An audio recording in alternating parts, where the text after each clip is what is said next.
to Raquel Rodriguez from that point on. So I think Raquel probably has that in her mind as well. I would imagine she does. I mean, what Rhea Ripley has accomplished in WWE is undeniable. What's interesting to me is the recent run that Rhea Ripley is on ever since dropping her championship, right? She has failed to win the quote-unquote big ones, right? She lost at WrestleMania, she lost at Money in the Bank. Every time she's had a chance to get back on the path to a championship, she hasn't been able to get over the hump and get the W. I think there's a little bit of pressure on Rhea Ripley right now. Well, the Judgment Day has had a lot to do with that as well. I mean, Raquel Rodriguez, of course, cost her in the Queen of the Ring.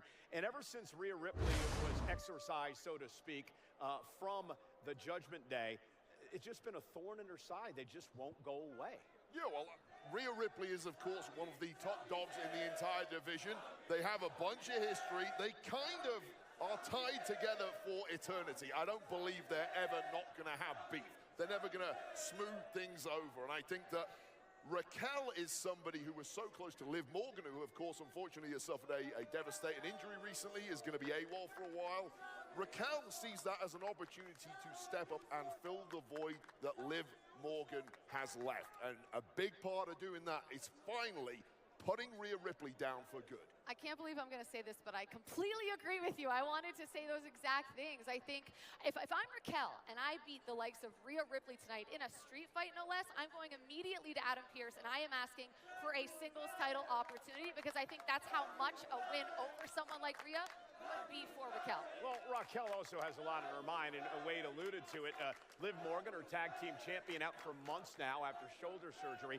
Adam Pearce and Nick Aldis, the general managers of Raw and SmackDown, still trying to determine what is going to happen to those tag team titles. So that's probably weighing on Raquel's mind as well. Yeah, of course. I mean, they have a number of options. We've all seen champions, because of injuries, stripped of their titles in the past. Even if it's a tag champion who is healthy, if their partner goes down, they can be stripped. Alternatively, there may be a replacement. And I can think of one young lady who might be the perfect fit, a young minx named Roxanne Perez. She's been quite active with the Judgment Day. And it's funny you bring up her name, because remember, in a street fight, there are no disqualifications in a street fight. Well, ladies and gentlemen, we continue with the Countdown Show live from Riyadh, Saudi Arabia.